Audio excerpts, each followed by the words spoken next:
Hey everybody, and welcome back to class 10. Today we're going to talk about moving averages and VWAP. Alright, so let's go ahead and get to it. Let's go ahead and start off with talking about what is a moving average. Now, moving average is a technical indicator that helps smooth out price data over a given period of time.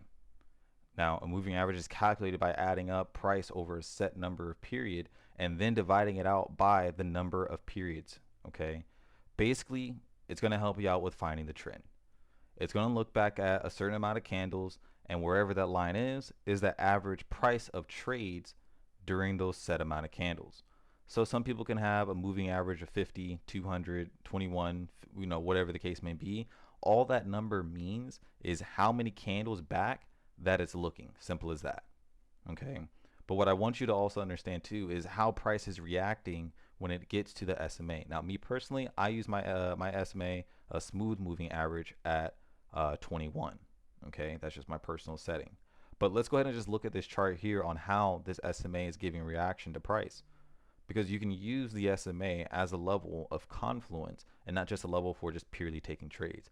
So as we're looking at price here, we see that we have a breakup above. So right there is telling me that price is bullish when it's above it. If price is below it, that means we're bearish. I want to look for some sell opportunities. It's going to have easier times. All right, so if I'm looking here and I'm combining, say, a fair value gap and also just overall supply and demand, I can see right here that this pullback after we broke through was a great sell opportunity, and you could have taken that down to another area of opportunity that was acting as demand. Okay, now when it comes down to it, we see price buying right back up above, and it gives us a pullback towards that MA again. Now, with this pullback in this area, I'm always going to look for some type of reaction when price gets there, because this is the average price that's being traded. Okay, that means buying and selling is happening. There's a whole lot of traffic, so something's going to happen. Now, we combine that with the fact that we do have a large fair value gap right here, and we slid into 50% of it. Perfect buy right back off of it again. And now, as we see over here, we're getting another reaction right off of the moving average again. Okay, so that's what the moving average is. I want you guys to have a basis understanding of that, and then also apply that later on as you see how I chart, I trade, and how I use my confluences. But let's go ahead and talk about VWAP. Okay, VWAP stands for volume weighted average price.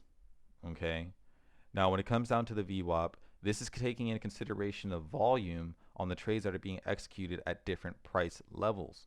So where that line is where average price is based off of volume, which is very, very important. Okay, we want to know if volume is bullish or volume is bearish, and that's what you can tell when using the VWAP. So if I see that price comes to the VWAP and then it has a reaction to push up off of it, all right, we have a lot more bullish volume in the market. Okay, now when it comes down to calculating how the VWAP is, where the VWAP is placed, I'm not going to get into the whole equation and all that. Just understand that it is based off of that day's volume, and when the day is done, you will see VWAP completely go back to like equilibrium and reset itself, and then based off of volume once again, it'll go ahead and do its move. When it comes down to using VWAP and how I personally use it for confluence, it's just market trend and overall market volume direction as well too. So just like I'm seeing here, we now have price push up right here, for example, and we can look right here. Price was coming over to the average volume area, and then we had a large rejection down, so that's telling me we're bearish. Okay, we even had a retest right here, push right back off of it again, retest right here, push right back off of it again, but we do have inclining lows right here as well too. So that's telling me at some point this is going to get broken.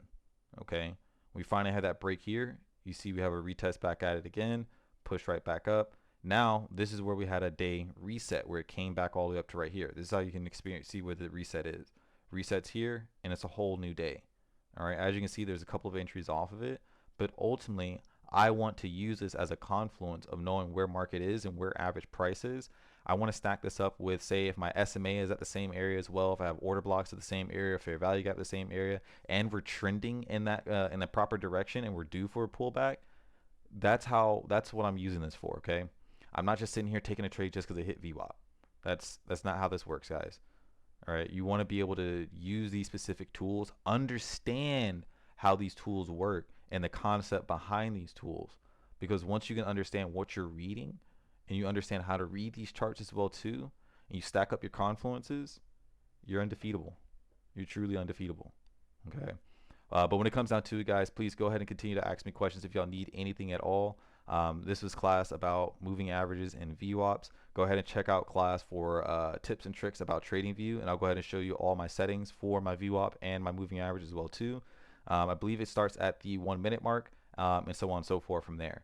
But once again, guys, truly appreciate you, and we'll see you in the next class. Peace.